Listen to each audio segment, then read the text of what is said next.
할렐루야.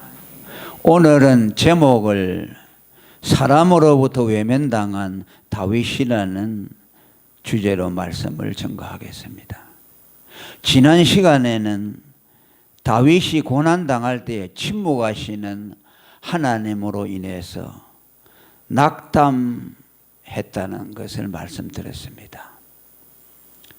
그 낙담 중에 하나님의 은혜를 주셔서 하나님에 대한 새로운 자각으로 믿음을 회복했다는 것을 말씀드렸습니다. 그 두 가지가, 하나는 찬송 중에 거하시는 하나님, 그 다음에 두 번째가 하나님은 거룩하신 분이라는 이 자각을 통해서 낭망에서 믿음의 회복을 가져왔다고 말씀을 드렸습니다. 오늘 읽은 말씀들은 지난 시간과 달리 이제 사람의 멸시와 조롱거리가 된 것에 대해서 다윗이 그 마음에 낙심을 하고 하나님 앞에 고백하는 내용이 기록이 되어 있습니다. 6절에 보면 나는 벌레요 사람이 아니라 사람의 회방거리요 백성의 조롱거리가 되었다고 말씀합니다. 이것이 어떤 상황에서 다윗이 한 말인지는 구체적으로 나오지 않습니다만 아마 다윗이 여러 가지 고난을 통해서 하나님의 침묵하심 가운데서 자기 스스로도 하나님에 대해서 낙심했을 뿐만 아니라 그것을 보고 있는 주위의 사람들이 그에 대해서 가졌던 조롱과 멸시, 또 자기 스스로에 대한 비참함을 깨닫는 데서 온 그런 자각이라고 볼 수가 있습니다.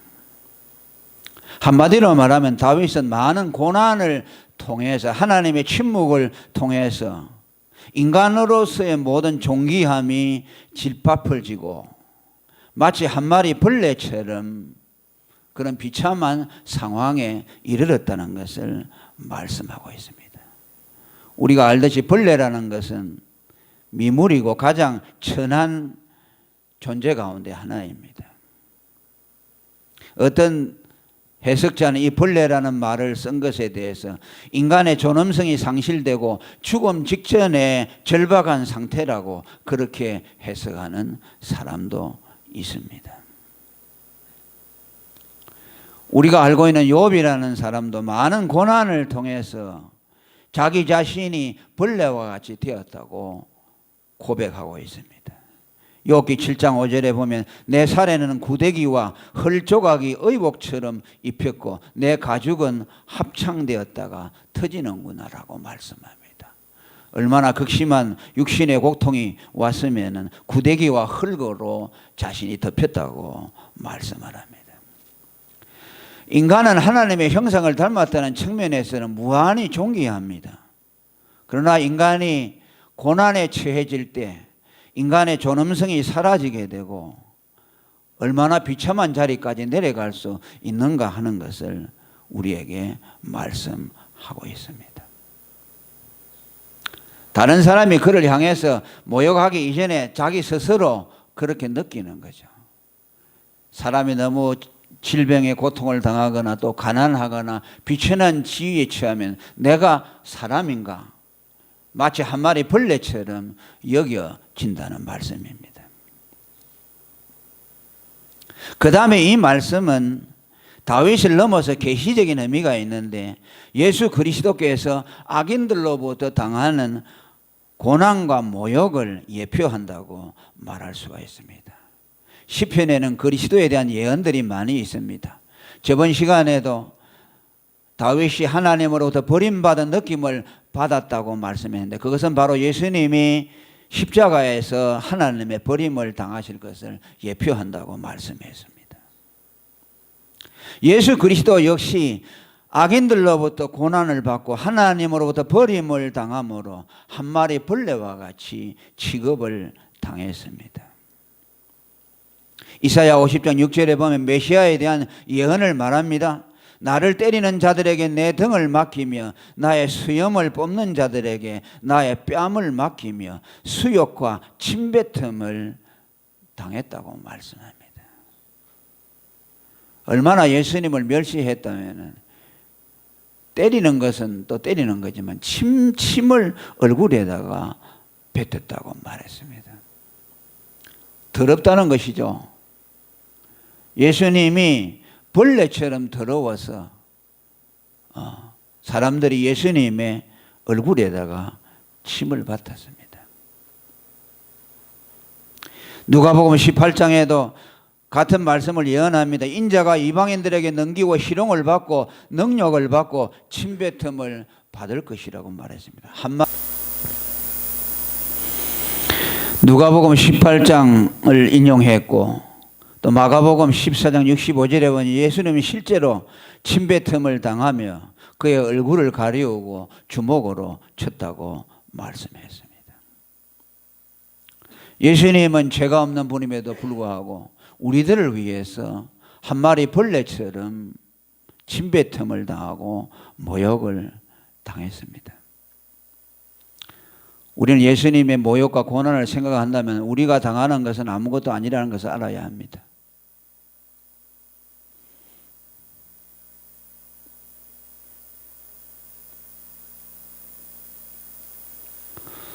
이것을 우리가 알게 될 때 우리도 예수님을 향해서 고난을 받겠다는 마음이 생겨나는 것이죠. 예수가 누굽니까? 그분은 하나님이십니다.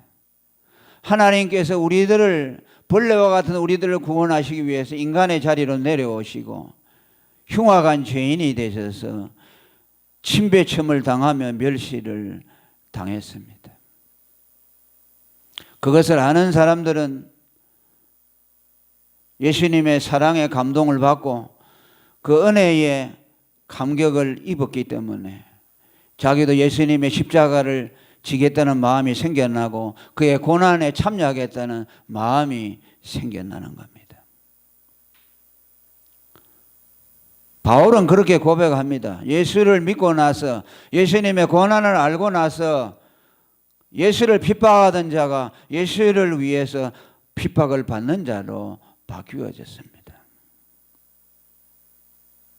고린도전서 4장 12절에 보면 바울이 자신이 사람들에게 당한 멸시를 이렇게 고백하고 있습니다.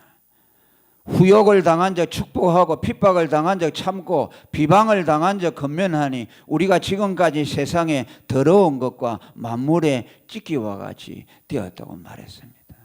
다윗이 누구입니까? 로마의 시민권을 가진 사람이고 세상의 모든 학문을 통달한 사람입니다.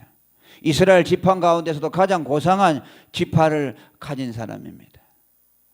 모든 것을 다 소유한 사람입니다. 그러나 그가 그리스도의 사랑을 깨달은 이후에 예수님이 한 마리 벌레처럼 고난을 당하고 멸시를 당한 것처럼 자신도 기꺼이 그렇게 되기를 원했습니다. 오늘 많은 사람들이 예수를 믿고 복을 받으려고 하고 잘 되기를 바라지만 예수를 위해서 욕을 먹으려고는 하지 않습니다. 자기의 조금만 기분이 상하면 그것을 견디지 못합니다. 과연 그것을 은혜 받은 사람의 모습이라고 할 수 있겠습니까?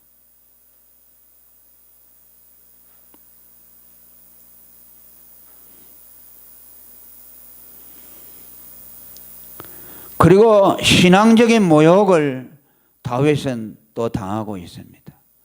하나님으로부터 외면을 받았고 사람들로부터 모욕을 받았고 그 다음에 마지막 자기의 자존심이라고 할 수 있는 신앙에 대한 모욕까지 경험합니다. 7절부터 8절까지 보면 나를 보는 자는 다 비웃으며 입술을 비죽이고 머리를 흔들며 말하되 저가 여호와께 의탁하니 구원하실 걸 저를 기뻐하시니 건지실 걸 하나이다라고 말합니다. 이것은 무엇입니까? 다윗의 신앙에 대한 모욕입니다. 어쩌면 가장 아픈 것일 수도 있어요. 하나님으로부터 침묵을 당할 때도 아팠겠지만은 그러나 그보다 더한 것은 자기의 믿음을 조롱하는 겁니다. 이것은 자기의 믿음의 낭망을 갖다 줄 수 있는 아주 중대한 사안이라고 할 수가 있습니다. 구체적으로 표현한다면 이런 것입니다. 원수들이 고난당하는 다윗에게 네가 하나님을 의지하는데 왜 하나님께서 건져주지 않느냐라고 조롱합니다. 하나님이 너를 기뻐하신다면 네가 왜 비참한 상태에 빠졌느냐고 조롱하며 비방하는 것을 말씀합니다. 상처에다가 고춧가루를 뿌리는 것처럼 더 아프게 만드는 것이죠. 위로를 해주지 못할 망정 그 아픈 곳에다가 더 상처를 짓이겨 놓습니다. 세상 사람들이 그러하고 세상 사람들뿐만 아니라 가족 간에도 그렇게 할 수가 있고 내 주위에 친한 사람도 그렇게 할 수가 있습니다.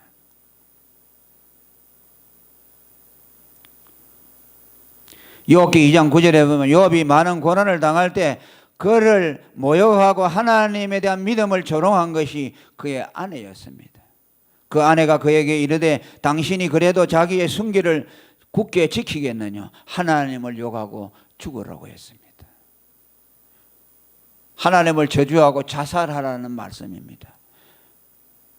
당신이 하나님 의지해봐야 하나님이 당신에 대해서 침묵하고 있는데 뭐 하려고 하나님을 믿는 그 믿음을 지키느냐. 하나님을 저주하고 자살하라고 말했습니다. 가장 가까운 사람이죠. 가장 가까운 사람이 신앙적으로 모독할 때 그 상처는 더욱 큰 것입니다. 이 역시 예수 그리스도에 대한 예언이기도 합니다. 오늘 이 말씀이 마태복음 27장에 그대로 똑같이 재현됩니다. 참 신기한 것이죠. 다윗이 예언을 했고 그 예언한 것을 예수님이 600년 이후에 그대로 다윗이 한 말을 반복해서 말합니다. 하나님의 말씀이 얼마나 신실하다는 것을 우리에게 보여줍니다. 마태복음 27장 43절에 보면은 대제사장들과 서기관들과 장로들과 함께 예수님을 희롱하여서 저가 하나님을 신뢰하니 하나님이 저를 기뻐하시면 이제 구원하실지라. 제 말이 나는 하나님의 아들이라 하였도다 라고 예수님을 조롱했습니다. 예수님이 뭡니까? 하나님의 사랑하시고 기뻐하는 자입니다. 영원부터 하나님과 함께 계셨습니다.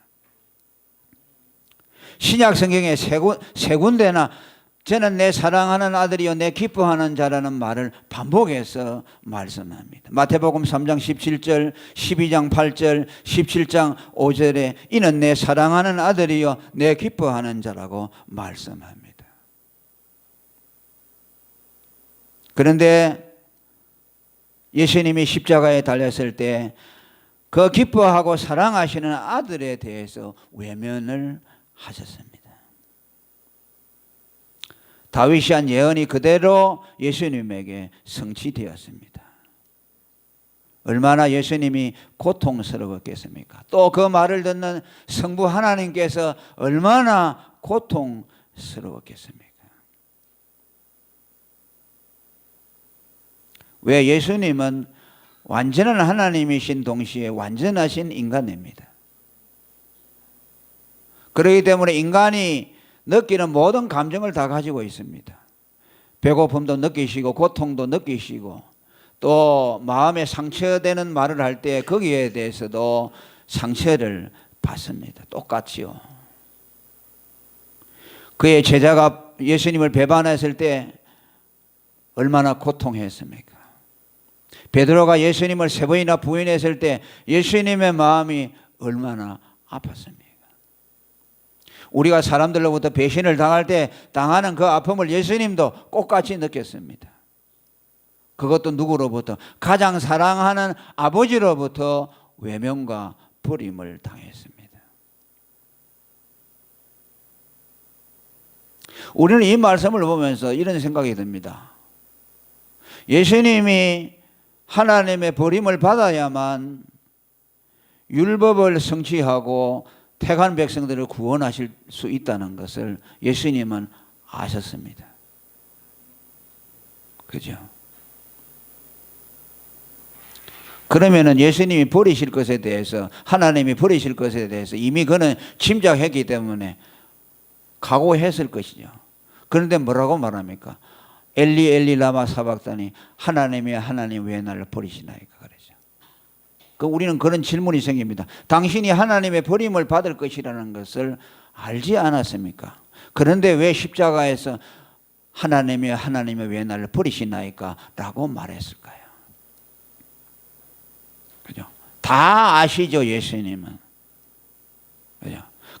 아시지만 동시에 그는 하나님에 대한 신뢰를 가졌다는 말씀이에요. 버릴 것을 아시지만 또 동시에 하나님이 그를 도와주실 것이라는 믿음도 가졌습니다. 불가사의하죠. 만일 예수님께서 하나님이 도와주실 것이라는 믿음이 없었다면 왜 나를 버리셨나이까 라고 말할 수가 없죠. 하나님을 의지했기 때문에 하나님이 그를 버리신 것에 대해서 왜 나를 버리시나이까 라고 말했죠. 그러니까 이미 버리신다는 것은 알았고 하나님이 버렸었습니다, 그대로. 그런데 예수님은 왜 버리시나이까 말합니다. 그 두 사이에 갭이 있는 거죠. 하나님의 예정과 그러면서도 인간이 하나님에 대한 믿음, 하나님의 주권과 인간의 책임에 대한 문제까지 우리는 연결 지을 수가 있습니다. 왜 하나님이 인간을 구원하기로 택했다. 그런데 예수를 우리가 믿어야 된다. 인간의 책임이죠. 하나님이 인간을 구원하시기로 예정했다면 전도할 필요가 뭐가 있냐. 그러니까 하나님이 자기를 버리실 것이라는 것을 예수님은 알았죠.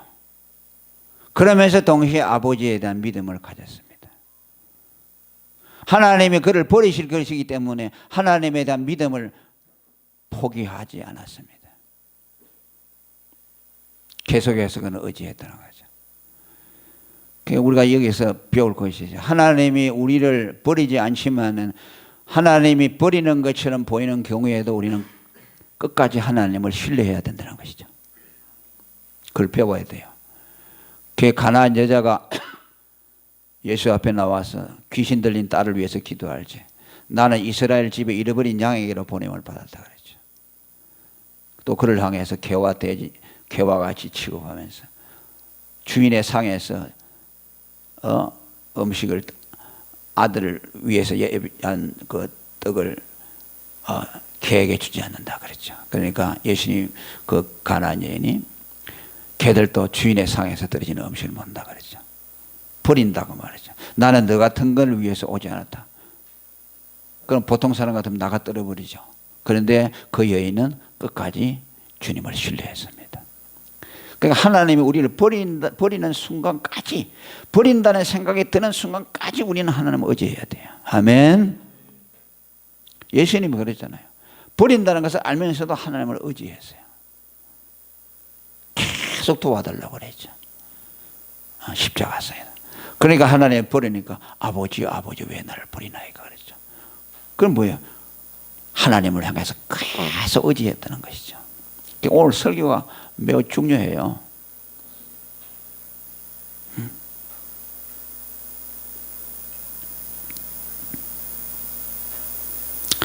만일 이것이 말이죠, 뭐 하나님에 대한 불평이라든지 그렇다면요, 예수님의 죽음이 하나님 앞에 연락이 될 수 없어요. 예수님의 죽음은 흠이 없는 죽음이 돼야 돼요. 죄 없는 어린 양과 전과 흠이 없는 어린 양으로서 깨끗한 하나님의 아들로 드려져야 되고, 또 그 입에 불평이나 원망이나 괴사가 나오면 하나님 안 받아요. 그 흠이 있는 예물이 되잖아요. 그러니까 이사야 53장 7절에 보면 그가 곤욕을 당하여 괴로울 때에도 그 입을 열지 아니하였으며, 그렇죠? 어린 양과 털 깎는 자 앞에 잠잠한 양과 같이 그 입을 열지 않았다. 침묵하면서 끝까지 참으면서, 고난을 참으면서 끝까지 감당했다는 것이죠.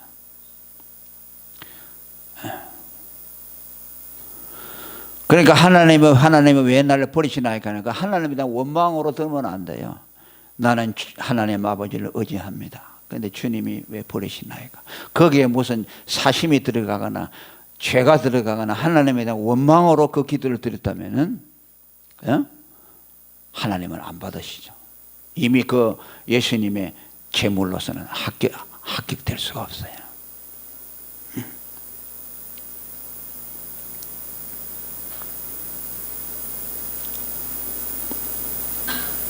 그 다음에 세 번째로 또 여기서 다윗은 낭망에서 믿음으로 돌이키는 과정을 나타냅니다.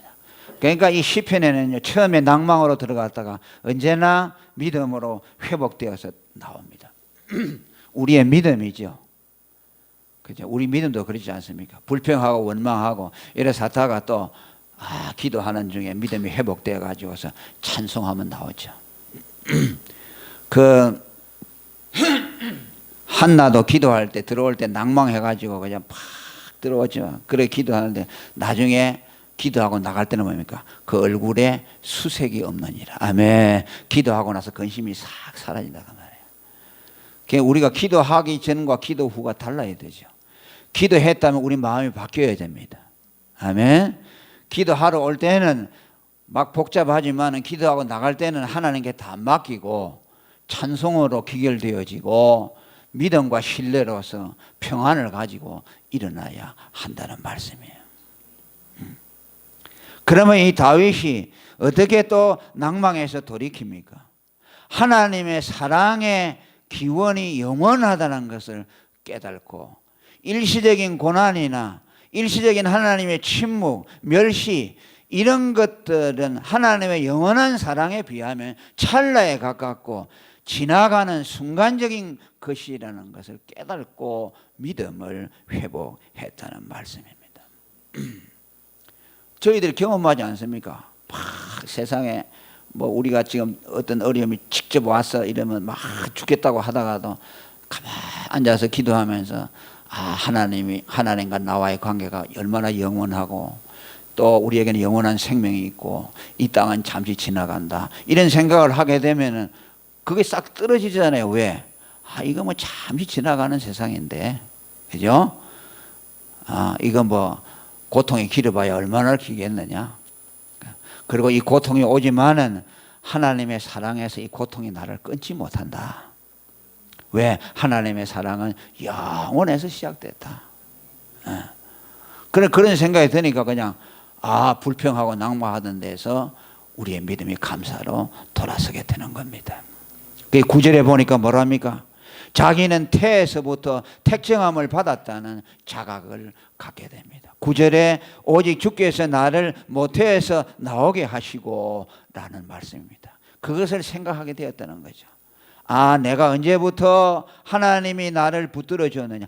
내 모태에서부터 하나님이 나를 간섭하시고 나를 붙들어 주셨다는 거죠. 그냥 이것이 하나님이 나를 이 세상에 나게 했다는 그런 단순한 뜻이 아니고 하나님께서 다윗을 모태에서부터 택해 주셨다는 말씀입니다. 그죠? 바울도 갈라디아서 1장 15절에 내 어머니의 태로부터 나를 택정하시고 은혜로 나를 불렀다고 말합니다. 하나님이 언제부터 나를 아시고 사랑하셨나? 어머니 뱃속에 있을 때부터 나를 아시고 택정해 주셨다고 말씀합니다. 성경은 그보다 더 말하죠. 언제? 창세 전에. 할렐루야. 내가 조성하게 되기 전부터 엄마 뱃속에 있기 전부터 창세 전에 그리스도 안에서 하나님이 나를 택해 주셨어요. 그러니까 하나님의 사랑이 얼마나 깁니까? 역사가 엄청나는 것이죠. 그리고 또 9절에 계속해서 말합니다. 자기의 신앙에 대해서 말해요. 내가 하나님을 언제부터 의지했느냐. 젖 먹을 때부터 어머니의 젖을 먹을 때부터 나는 하나님을 의지했다. 또 그것을 깨닫고 마음의 위로가 생겨납니다.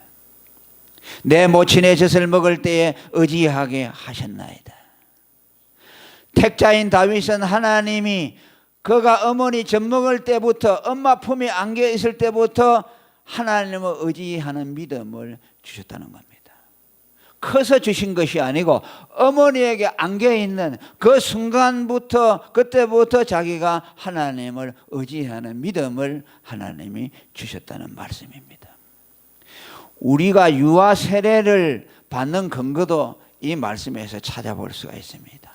침례 교도들이나 제세례파는요, 어린 아이들에게 세례를 주지 못하도록 합니다. 왜? 그 아이들은 복음을 깨닫지 못하기 때문에 세례를 주면 안 되고, 세례는 성인이 돼서 하나님의 복음을 완전히 깨달은 후에야 줘야 된다고 말합니다. 그래서 유아 세례를 반대하죠. 그러나 여러분, 우리가 그걸 다 알지는 못하지만은요, 피덩이도 믿음을 가질 수 있다는 것을 알아야 합니다. 아멘. 여러분, 사가랴가 마리아보다 6개월 먼저 임신했잖아요. 그죠? 그러니까 사가랴하고 그 사촌이죠. 마리아하고, 마리아의 몸속에는 예수님이 잉태되어 있고 사가랴의 몸속에는 요한이 잉태되어 있어요. 6개월 먼저. 그런데 그 사가랴 속에 있는 그 피덩이 예수가, 그 피덩이 요한이 말입니다, 마리아를 보고, 마리아의 속에, 뱃속에 있는 아기 예수를 보고 기뻐서 뛰놀았다고 말합니다. 성령으로. 그러니까 그 피덩이가 아는 거죠. 알아본 거죠. 그 어린 아이들이 천사를 본다 그러잖아요. 그 어떤 그 동영상을 보니까 조그마한 2살 먹은 아이가 천장을 계속 쳐다보고 막 소리를 지르고 막 웃고 그런 거예요. 그래서 엄마한테는 안 보이거든요. 그런데 엄마가 짐작하는 겁니다. 아, 저 아이가 천사를 보는가 보다. 계속 천장을 보면서 막 웃고 그러는 거죠. 천장에 아무것도 없죠. 그게 어른들은 못 보는 걸 아이들이 볼 수 있거든요. 그러니까 여러분, 뭐 우리가 뭐 이성이 지성이 다 이렇게 자라나야 하나님 믿는다, 그러지 않아요. 엄마 뱃속에 있을 때도 믿을 수가 있어요. 그러니까 다윗도 그렇게 고백하지 않습니까? 내가 언제부터 예수를, 하나님을 믿었느냐? 엄마 젖을 먹는 품속에서부터 하나님을 믿었다. 그렇죠? 그러니까 그 믿는 가정에 태어나는 것이 중요하죠. 그죠? 예. 부모, 불신자에 태어나면 그렇게 되겠습니까? 안 되죠. 믿는 가정에 태어나면 그 부모의 믿음, 부모의 믿음에 참여하지 않습니까? 그 세례를 주는 것도 부모의 믿음에 근거해서 그 아이도 구원해 주실 것이기 때문에, 그래서 믿는 가정에 태어난 아이들은 다 믿는다고 그렇게 보는 것이 정확하죠. 그 아이가 때로는 믿음에서 이탈되기도 하지만, 우리 저 계획주의에서는 코넬리우스 반틀 교수 같은 분도 그러지. 볼 때 이거 지금 뭐 좀 방종하고 그래도 믿는 부모에게 태어났으면 그건 구원받았다고 보는 거예요. 그 다음에 세 번째로, 출생부터 하나님이 그를 맡아 주셨다고 고백합니다. 10절입니다. 다 같이 읽어봅니다. 시작. 내가 날 때부터 주께 맡긴 바 되었고 모태에서 나올 때부터 주는 내 하나님이 되셨사오니. 아멘. 하나님이 언제부터 그를 맡아서 간섭하시고 주관해 주셨느냐? 날 때부터. 여기 말은 사실 날 때부터가 아니라 그 전부터라는 말인데, 이제 유비적으로 그렇게 말을 하는 거죠. 처음부터 너를 하나님이 붙들고 있다, 그 말이에요. 그것을 날 때부터라고 표현했습니다. 날 때부터 주께 맡긴 바 되었고 모태에서 나올 때부터 주는 내 하나님이 되셨나이다. 다윗에게 하나님은 언제부터 그의 하나님이 되었나? 모태에서 나올 때부터 그의 하나님이 되셨다는 말씀입니다. 할렐루야. 에베소 1장 4절대로 창세전에 그리스도 안에서 택해 주셨고, 다윗이 어머니 모태에서 날 때부터 그를 맡아서 책임져 주셨다는 말씀입니다. 그러니까 무엇이요? 하나님이 그때부터 나를 간섭했는데 지금도 간섭해 주시고 앞으로도 영원히 간섭해 주실 것이라는 믿음을 가질 때에 이 고통도 잠시 후면 지나가리라. 아멘. 하나님이 도와주실 것이다. 이 고통도 곧 지나가게 되고, 나는 이 고통 가운데 있지만은 하나님의 사랑이 나를 붙들고 있기 때문에 이 고통에 나는 망하지 아니한다라는 것을 깨달을 때 그의 믿음이 다시 회복될 수가 있었습니다. 아멘. 여러분, 저와 여러분의 구원은요, 어제 오늘 시작된 것이 아닙니다. 아멘. 영원 전부터 시작되기 때문에요. 우리가 태어나기 전부터 시작되기 때문에 내가 뭐 이 세상에 사는 날짜는 얼마입니까? 오래 살아봐야 100년 살잖아요. 100년 어간에서 내가 뭐 조금 잘못한 게 있다고 하더라도 영원에 뿌리 박은 그 사랑이 나를 버리겠습니까? 안 버리죠. 그죠? 디모데후서 1장 9절에도 말합니다. 하나님이 우리를 구원하사 거룩하신 부르심으로 부르심은 우리의 행위대로 하심이 아니요 오직 자기 뜻과 그 다음에 뭐라 그랬어요? 영원한 때 전부터, 아멘, 영원한 때 전부터 그리스도 예수 안에서 우리에게 무엇으로 주시는 은혜대로 하신 것이라. 할렐루야. 하나님의 사랑은 우리 행위에 따라서 결정된 것이 아니고 우리가 태어나기 전부터 영원한 때 전부터 그 사랑이 시작이 되었다. 그러니까 그 사랑은요 변할 수가 없어요. 조금 잘못했다가 버리고 또 조금 잘했다고 하나님이 구원해 주고. 하나님은 그런 하나님이 아니에요. 그런 사람들이 얼마나 많아요. 그러니까 그걸 생각하니까 내가 비록 힘든 자리에 있지만 하나님은 지금도 나를 사랑하신다. 물 가운데 지날 때도 하나님이 나와 함께 하시고, 아멘. 불 가운데 지날 때도 함께 하시고, 아멘. 그래서 물이 나를 침몰시키지 못하고 불이 나를 태우지 못한다. 할렐루야. 풀무불 속에 그 들어간 다니엘의 세 친구들이 머리털 상하지 않았습니다. 왜? 거기에 인자 같은 예수님이 그들과 함께 있기 때문에.